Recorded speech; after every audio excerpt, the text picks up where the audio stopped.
प्यारे सज्जनों, आजकल की भाग दौड़ भरी जिंदगी में ध्यान करना इतना मुश्किल है कि ध्यान पे लोग बैठते हैं तो मन इनका इधर उधर भागता रहता है, मन एकाग्र ही नहीं होता।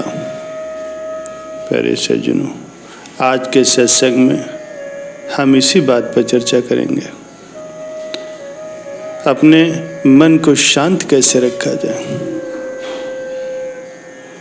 अगर हम दिन भर अपने मन को शांत रखें तो ध्यान जीवन के सबसे सरल क्रिया हो सकती है।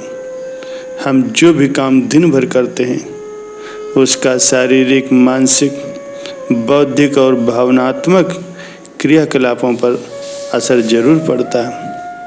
इस असर से मन को पूरी तरह शांत रखना ही ध्यान होता है। जब ध्यान से मन को शांत करके बैठते हैं तब किसी मंत्र, अपनी सांस या किसी चक्र आदि पर अपने हम ध्यान को केंद्रित करते हैं। ध्यान के समय लगातार ध्यान उसी लक्ष्य पर बनाए रखा जाता है।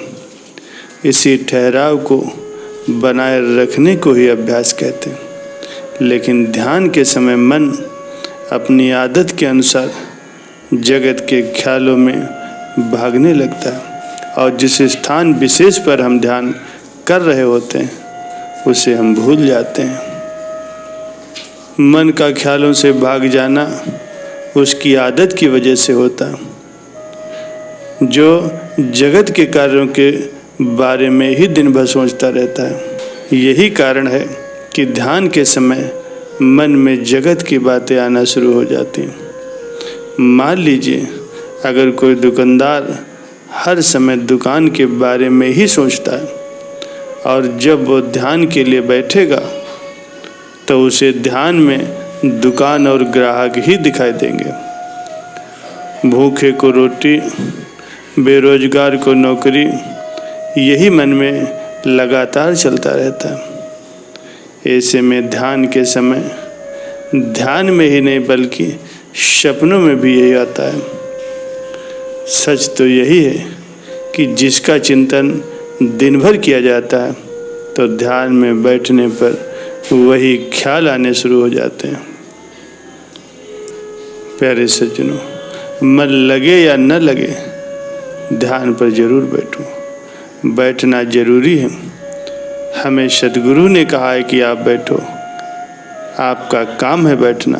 मन लगे या न लगे बस सब मालिक पर छोड़ दो।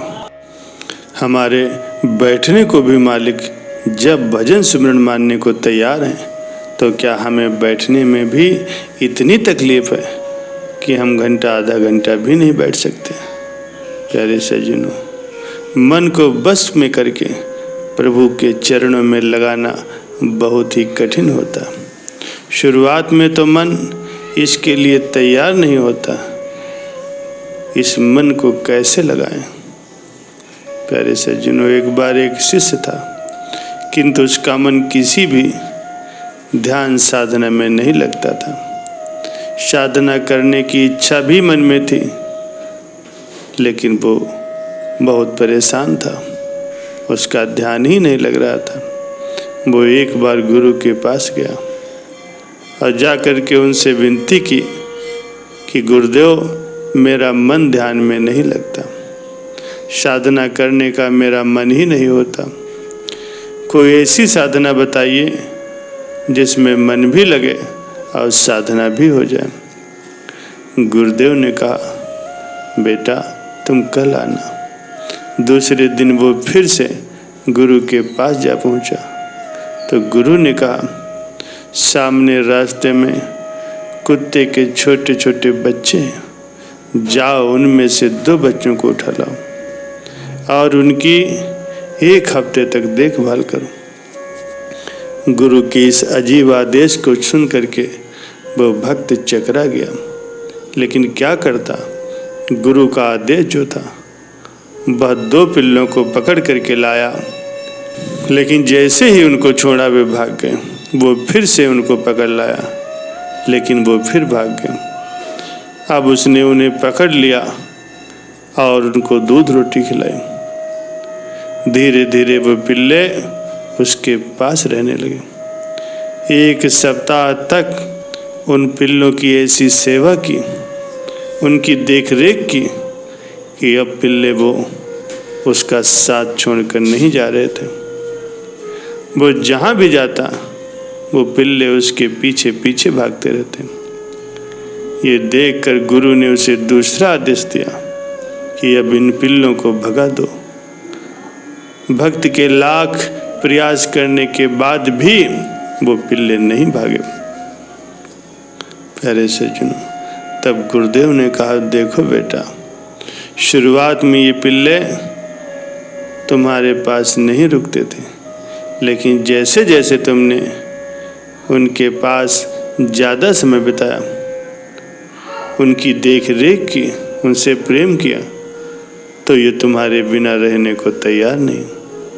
ठीक इसी प्रकार से तुम खुद जितना ज़्यादा वक्त भगवान के ध्यान में बैठोगे, उनसे प्रेम करोगे, तो मन धीरे धीरे भगवान के ध्यान में लगने लगेगा, जिससे तुम्हें आनंद मिलने लगेगा।